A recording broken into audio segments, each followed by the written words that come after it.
Hello, this is Jay Mitchell, and we are back with another episode of the Libertarian Uncensored podcast, going over all the posts on Libertarian Uncensored subreddit. So let's get right into it. First, we have Missouri Republicans push legislation to curb citizens' petition power from kyfree.com, and that's from Kage blah blah blah.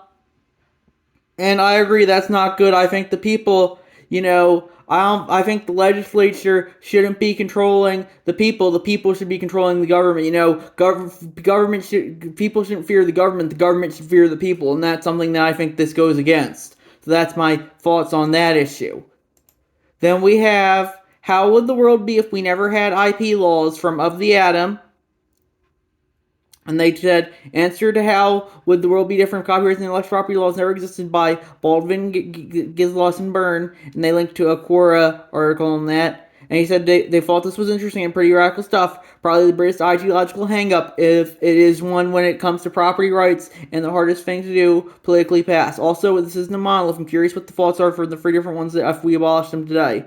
Especially those trademarks, man, that would shake things up.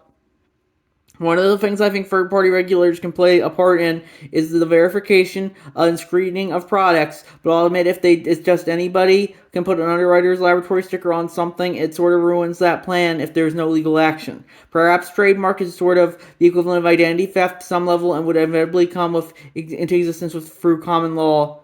And they have side links specifically for patents and they link to a Forbes article. In today's market, do patents even matter? And I said, more creative freedom is always good, in my opinion. So that's my thoughts on that issue. I'm personally very against intellectual property laws. I think if you put something out there into the open, I think people should be able to do whatever they want with it. If it's not physical property, I would say. Then we have proposed bill would give Arizona legislature authority to override popular vote from know.org by Kage blah blah blah. And yeah, I don't think that's very good. I think that ultimately democracy is kind of mob rule, but then you don't want to have tyranny of the majority, but you don't want to have tyranny in the minority either. And I think that's important to remember. So that's my thoughts on that issue. Then we have Vote for Your Dollar Straw Poll 2024 Convention LP Texas from 2024 to lptexas.org from LP Texas Official. And I think that's good. I think ultimately, if people do want to vote with money, I think they should be able to. And that's they say the top four people who get the most money will be the ones who are in the debate. And I think ultimately that's a good way. If people want to spend their money on that, and I think they should be able to. And that's my thoughts there. If people want, I personally think voting is kind of toxic enough already, and we don't really probably need to throw money into it. But if a private organization like the Libertarian Party of Texas wants to, I think that's completely fine. Then we have fact checking is now backfiring. LOL from Chad Muffin. And that's a tweet from President Biden. Inflation is coming down. It's now lower in America than any other major economy in the world. And the cost of essential items, including gas, are coming down too. And it says, readers out of context, according to the Financial Times, as of January 17, 2024, multiple major economies have a lower inflation rate than the U.S., 3.4% in the U.S., December 2023, 3.1% in Canada, November 2023, 3.2% in South Korea, December 2023, 2.9% in Japan, November 2023, and minus 0.3% in China, deflation, December 2023, latest data shown above. And that's, I think, from the Financial Times, FE.com. And I said, good to see. The only people who can get away with lying more than politicians are corporate journalists. And I definitely remember when they first started marketing fact-checking around 2012 or so, is being used by the alpha media to push their narratives. When you look at Snopes or PolitiFact, for instance, it's pretty obvious they have a left-wing bias. Then we have r/Libertarian Uncensored discusses and grades the U.S. Vice President's number 24, Garrett Hobart, a former member of the New Jersey Senate and former chair of the New Jersey RNC. Hobart, William McKinley's first VP, took office as president in 1897. Interestingly, he did not resign from the boards of corporations which did not have business support of the federal government. Is quoted as saying, "It would be highly ridiculous for me to resign from the different companies with which I am officer and stockholder whose interests are not in the least affected or likely to be by my position as vice president. The only tie-breaking vote he cast as president of the Senate was against an amendment which would have promised self-government to the Philippines, one of the newly acquired territories from Spain after the Spanish-American War. He also tried to advise McKinley on political matters and was called an assistant president by many at the time. He died in office in 1899 and was replaced by New York Governor Theodore Roosevelt next to RNC. That would become very important after McKinley's assassination in his next term. Final grade C-. Faults. And I added from the Wikipedia article, one point which Hobart refused to relinquish immigration was his position as one of three Joint Traffic Association arbiters. The association group of the group of railroads, which sought to coordinate rates. If two railroads applied rates in different ways, the matter was settled by Hobart and two other arbiters. Hobart heard appeals while vice president. An October 1997 Supreme Court decision signed that signaled that the JTA was likely to be found in violation of the Sherman Antitrust Act. It was the following year, and Hobart resigned as the arbiter in November 1897. Hobart was a major investor in the Ramapo Water Company. He had interest in many New York and New Jersey water utilities. In mid-1899, there was a controversy over the so-called Ramapo scheme, whereby the Ramapo Water Company, which owned large tracts of land in the Catskill Mountains, would sell New York City $5 million water per year for 40 years at higher rates. The proposal was never agreed to, and a Republican-controlled investigating committee found no wrongdoing, but Hobart's role in the company was widely discussed in the press. And I said, good reminder that political corruption didn't just magically start with Trump, as so many people here seem to think. Then we have authoritarian or personalist, why Trump's control of the Republican Party is bad for democracy, from theconversation.com by Baton 13. And I said, Orange Man Bad, day 3151. I'm just using that as the frame of reference for how long people have been doing it. We've been seeing these articles for over 3,000 days now, and they can get tiring after a while. I don't think Trump's libertarian. I think he's authoritarian. But, I'm just kind of tired of the circle jerk about it. Then we have Senator appeared to suggest bipartisan bill would censor transgender content online, from NBCNews.com by Kage blah blah blah.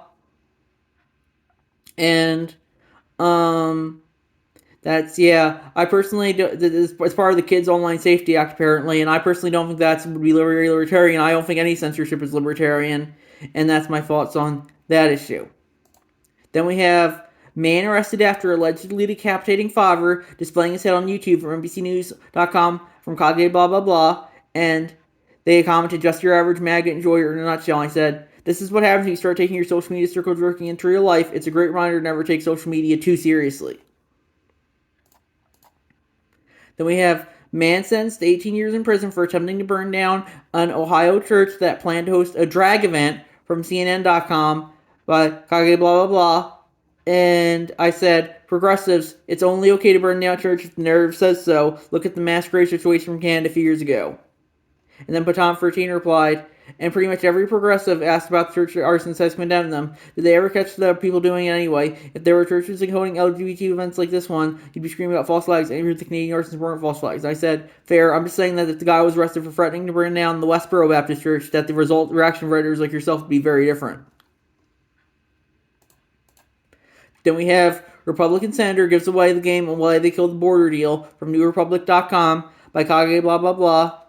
And I agree, that's, I think they killed the border deal because it was to be politically advantageous to Biden, and they didn't want that. And ultimately, that's why I think we need to get rid of these partisan politics and just let everyone have their own border deal, I guess. If people want to police the border, I think they should be able to, but I don't know if we should have a state enforcing a border, rather we should have individuals enforcing the border, rather than a collective state. That's my thoughts on that issue. Then we have Benjamin R. Tucker, State Socialism and Anarchism, 1886, and it's from our Arco Federation, from panarchy.org, and it's a quote from the text, I think. Probably no agitation has ever attained the magnitude, either in the number of its recruits or the area of its influence, which has been attained by modern socialism, and at the same time, being so little understood and so misunderstood, not only by the hostile and indifferent, but by the friendly and even by the great mass of its ardent adherents themselves. The unfortunate highly dangerous state of things is due partly to the fact that the human relationships with this movement is anything so chaotic can be called a movement, aims to transform and to involve no special caste or classes, but literally all mankind. And ultimately, I think if you want to do socialism, you should be able to, but I don't think you should force other people to do socialism. And as the text notes, I think, everyone kind of has their own definition of socialism. And, some people might think they have good intentions for others, but good intentions don't always equal good results. So that's my thoughts on that issue. Then we have Vote to Get Some Libertarians in Debate, from freeandequal.org by LP Texas Official. And I said, that's for the Free and Equal debates coming up at the end of this month, February. And I said, voted for all the Libertarians except for Belay. He would have been my 7th choice, but I could only vote for 6. Then we have America is a depressing spectacle to behold from Baton 13, and that's a crossword from the Face Problem subreddit, and it's a tweet from Aaron Reed. Indiana has filed a bill to end all recognition of transgender people. It is one of several states to do so, particularly mirroring Russia's 2020 law and Hungary's 2023. I also note it updates the definition for gay marriage as well, in preparation for overturning a Burgergefell. And I like what Red Eggplant once said. They said, this is what happens when you allow government to run your personal lives. I said, agreed, people shouldn't seek legitimacy from the state when the state itself is illegitimate. Then we have my vision of left monarchism from Narrat1, and that's a crosswords from the Libertarian Unity subreddit by them.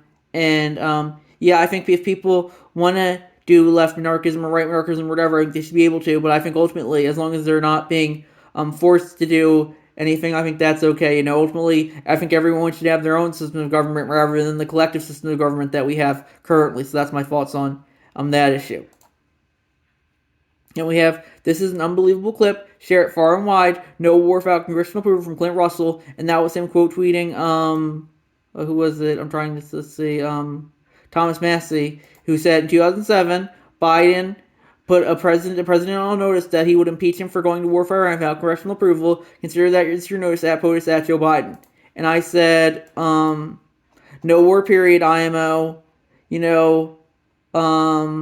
ultimately, I don't think we should be going to war. I'm hearing a lot of, I didn't like the idea of war with Iran when Trump assassinated Soleimani, and TV said it was bad, but now that the TV says it's good because Biden's in office, I guess I have changed my mind. I don't want a pointless war with Iran, so that makes me a far-right extremist, apparently, these days, and people wonder why no one takes that label seriously anymore. So that's my thoughts on that issue. When your family members and friends are dying needlessly in Iran, don't come crying to me. Then we have, man accused of destroying satanic temple display at Iowa Capitol is now charged with hate crime. Original headline from APnews.com by Dr. Who 07. And I said, I can see a justification of charging with vandalism for destroying state property, but as I have gone into in the past, we shouldn't be criminalizing people's motivations, only their actions. Maybe the only exception I think is, if they kill someone accidentally versus killing them on purpose. So that's my thoughts on that issue, So that's my thoughts there. We shouldn't be going after them for their ideological beliefs, though, I would say.